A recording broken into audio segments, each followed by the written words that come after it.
dipstick collar. If yours breaks, I mean, it's just the way it is. They're not meant to last forever. And you take a small dead blow hammer, brace it, And it just goes on. pops right on. Won't come off ever Until it breaks. until you pull it off. You go ahead and put the dipstick tube back in, or the dipstick back in. What about the overflow line? Well, what we're going to do is pull this off. Sorry again.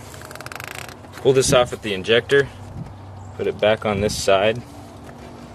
And then prime the pump. And we've got a small adapter for our Mighty Vac that's just a little needle point, but it does have a hole in it. So really fine point. We're just going to hook this here.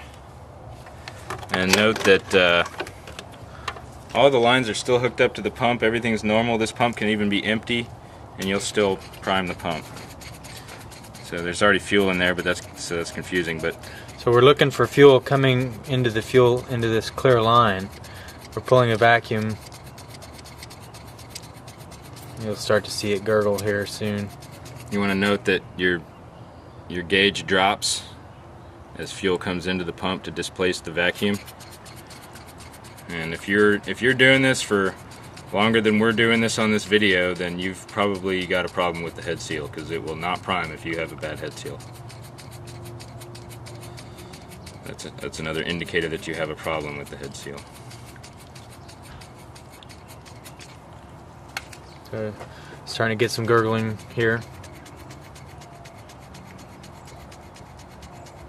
It's a pretty low volume vacuum pump, so it's going to take a while to fill up the whole internal cavity of the injection pump.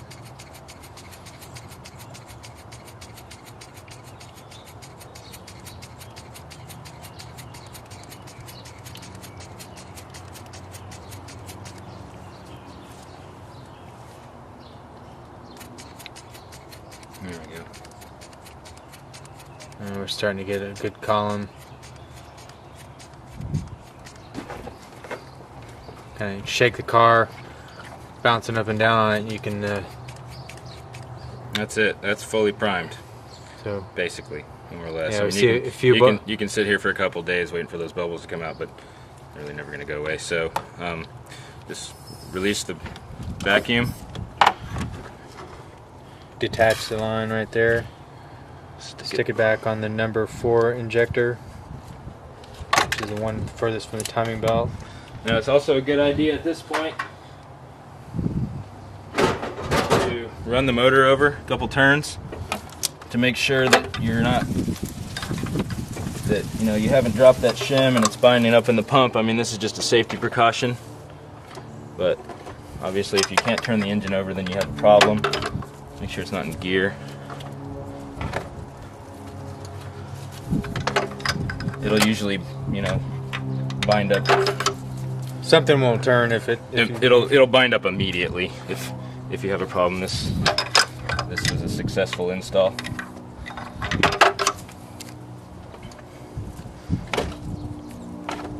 That's just compression that we're getting. So, yeah, nothing's stopping the engine from turning over. All right, we're ready to start the car.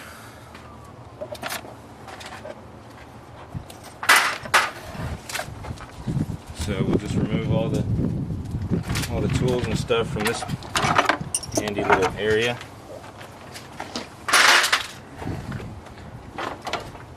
Retaining our 17 that we're going to need for priming the lines. So, Grant, if you would, and I'm just gonna signal to you. I'll stand right here, and when I go like this, just don't stop cranking, and then I'll tell you to crank again.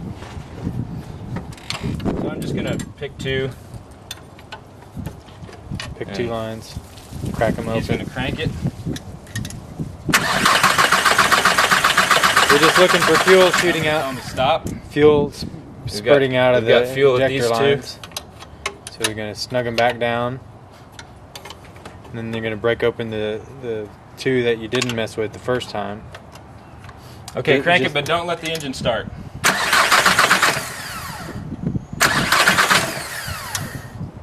And now we're seeing a little bit of fuel at both of those. It's trying to start, so I'm going to lock these down. The second set. It might run a little rough at first. There's probably a little air left in this guy, but it'll smooth out in a second, and then we can hook up VACCOM and look at the IQ. Go ahead and fire it up. You always want to be ready to shut it back down if it accelerates.